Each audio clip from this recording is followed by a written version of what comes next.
You ready to hear a really cool new children's book? It's actually a leadership book, but it's for kids. I happen to know the author, and well, one of the authors, Eric Thurwanger, who's a Marine and is in one of my networking circles called the Next Level Networking. This is just really cool. This is called The Big Adventures of Little Pickles, and I'll be reading from the pages. His daughter wrote it with him, and his son illustrated it. So we've got Erica, Brandon, and Eric Thurwanger. This is so cool. The Big Adventures of Little Pickles, The Lost Bracelet.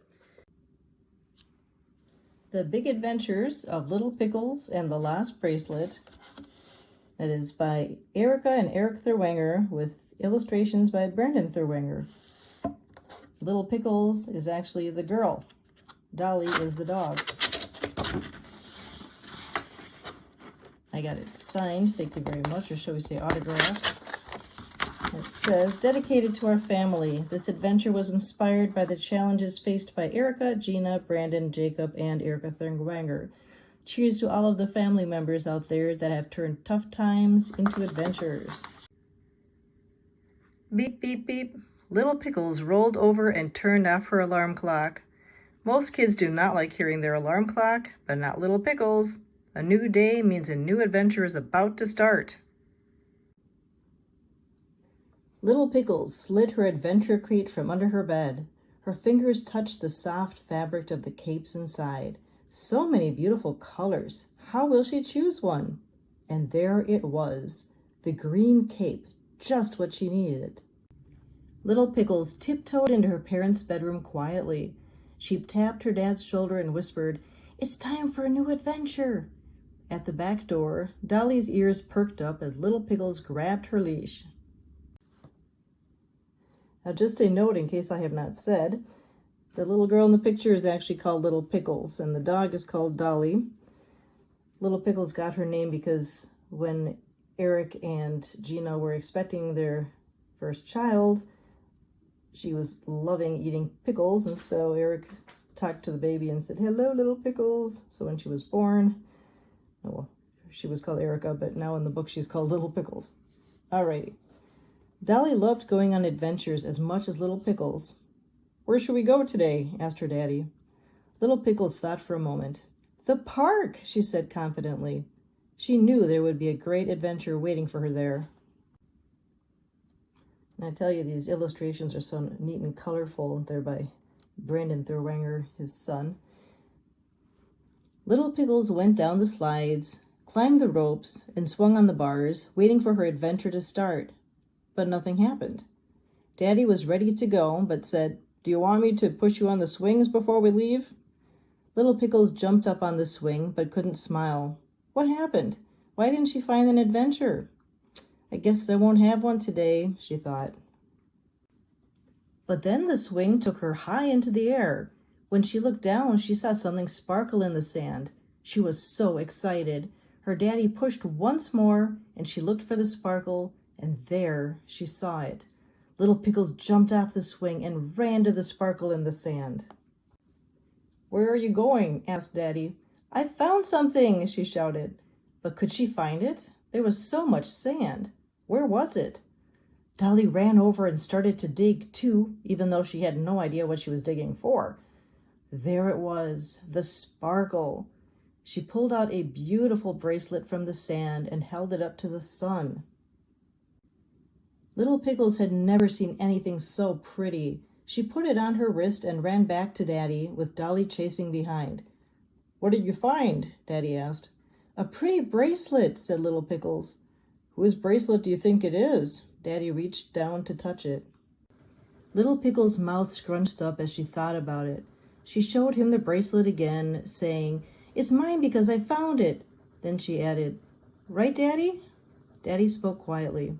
"If you found it, then it means that somebody lost it, so this is a lost bracelet." Little Pickles looked down at her wrist. "But it's so pretty." Daddy sat down next to her and asked, "If you lost your pretty bracelet, how would you feel?" Little Pickles thought for a moment, then said, "I would want someone to give it back to me." Daddy said, "Then that is the right thing to do." Little Pickles ran up to every kid at the park and asked if anyone had lost a bracelet. No one knew anything about it. On the walk home, she asked 2 boys that were fishing if they heard of anyone who had lost a bracelet. They shook their heads. As they got closer to home, Little Pickles saw a girl talking with her mom. The little girl looked sad. "I think you should ask her," said Daddy. Little Pickles stepped up to the little girl. "Did you lose a bracelet?" Little Pickles asked. The little girl wiped a tear from her eye. "Yes, I did." Little Pickles showed her the bracelet. "Does it look like this?" The little girl's eyes lit up. "Yes, my bracelet!" Little Pickles slid it from her arm and held it out. "The bracelet is not lost anymore," said Little Pickles. The little girl put on her bracelet and the 2 girls hugged. This was a great adventure.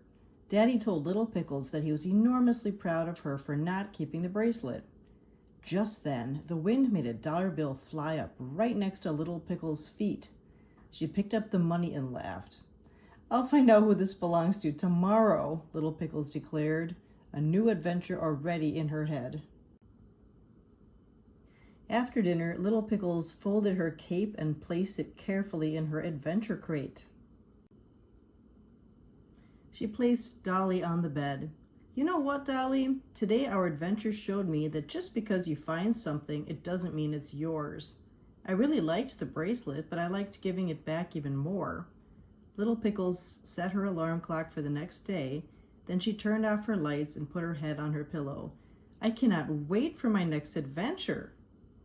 And it's really helpful to read children's books, not only for the entertainment value from the kids, but also to relate to kids better. If, let's say, you don't have your own children. I mean, I've got a stepson, but otherwise I don't have children, and it helps me to relate to them. It's just, it's a great way to do it. It's a great gift to give, and it's also a fun reminder of childhood memories. Like the time that I found a checkbook and I almost decided to play with it. My mom says, "No, you look at the address that's on the checks and you send it back to them." And actually, I got a reward. So it was pretty cool. Anyhow, thanks for tuning in. And please, please share this video with those who you know who like children's books, those who own children's bookstores. You get the idea. Let's spread the word, share it, help other people out, okay? And then my channel will explode and everyone will be really happy because they were helped by it. See you soon. Thanks.